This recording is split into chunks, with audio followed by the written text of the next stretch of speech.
If you sing and you ever came across a vocal score and you have no idea what they are for or how can they help you, this video is for you. Today I'm going to tell you how a score can actually help your singing, even if you don't know anything about music theory. In this video I'm going to show you why do we use music scores in singing and how can they help. So I'm here with this vocal score that I got from the Rock School Vocals Syllabus, the debut grade or pre-grade. This is a syllabus I use a lot with my kids students, the beginners, and yes, I'm going to use it to show you some of the elements of a score. A lot of times I have students that have no idea how to read music at all, and then they want to sing in a choir or in a musical theater or something like that, and then they are given these scores and they don't know what to do because they tell me, oh, I don't read any music. And the thing is, you don't need to be an expert on sight reading to benefit from a score.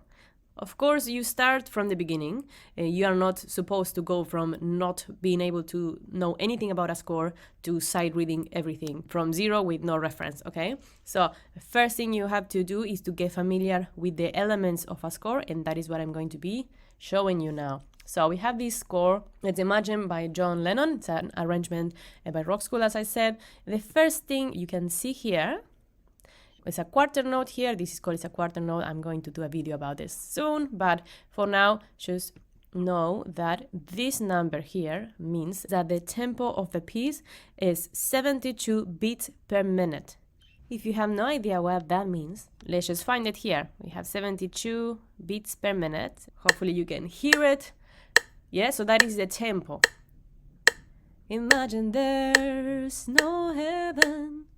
Yeah. Now, if that number was higher, I'm going to make it much higher. That means it will be faster because you have more beats per minute. So I'm going to put a little bit higher here to show you, and I'm going to sing it as well. Okay. This is our new tempo.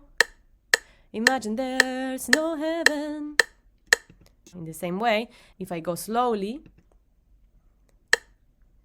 this is our new beat. It's much more slowly, less beats per minute. Imagine there's... And that is what that information gives you, how fast or how slow the song is. That information is very, very important. And you can have it right away there in the upper part of the score. Now, next to that number, you have this information here, peace anthem. There you can usually find the genre of the song, also very important. Now, this is a vocal score, which means you only have one system of a stave and is for the vocal part, in this case, one vocal part. If you are singing in a choir, the parts usually have 4 parts, or well, as many voices as the choir has. Sometimes you can find a full orchestra or a full band score, and it depends, but in this case it's only a vocal score. So all you see here is for the singer, one singer. We have this little thing here. This is called a treble clef, and it is a very important piece of information to know what pitch you are dealing with. There are different kinds of clefs. In this case, what this clef indicates you is that this, for example, this note here, which is like right in the middle of the little curve here, that is a G above middle C. Don't worry too much about that right now. All you need to know about that is that as a singer, you are usually going to be using the treble clef for your scores, unless you are a bass singer. Next, we have this information here. This says 4/4. That means that the piece is in a 4/4 bar. This information is super important. If you want your bandmates to like you, be good at rhythm. I can say that. All right, so what that number means is that you have 4 beats per bar. In music, beats are grouped into bars.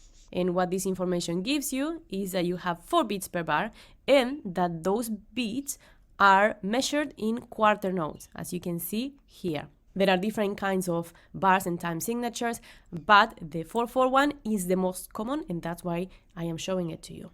Now, another thing that you can really benefit from the beginning is this. Look, every bar is divided by a little line here.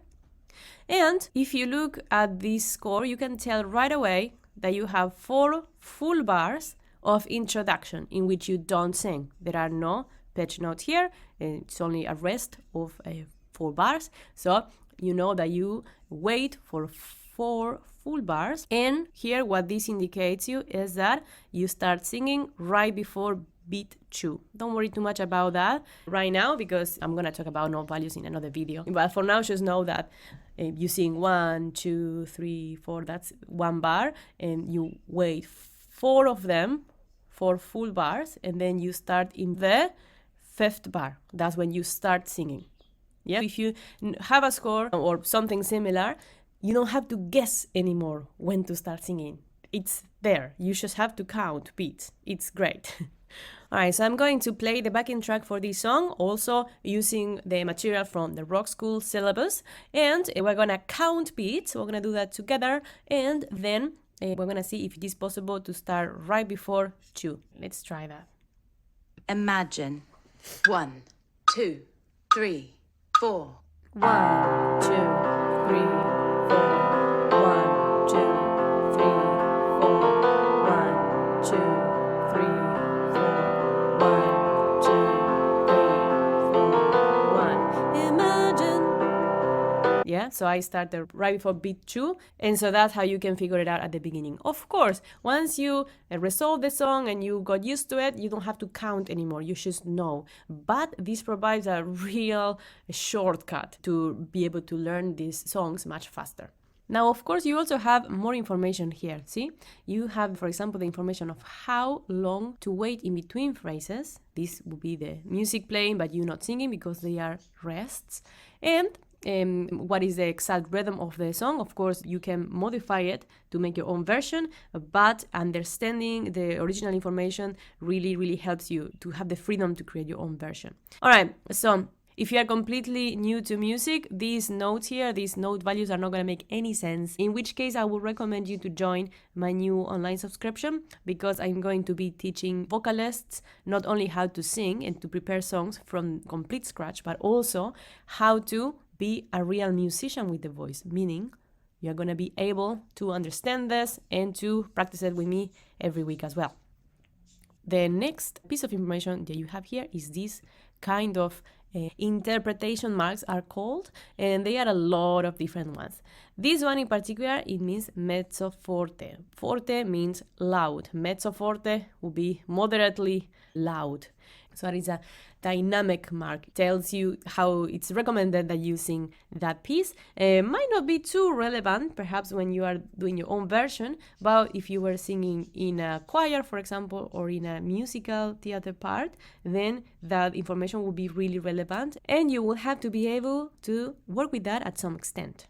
All right, so I think that is a lot of information if you never came across to a score before, or if you have no idea how to read it. So I hope you enjoyed it. I hope it was useful. If it was, subscribe to my channel. All right, see you next video.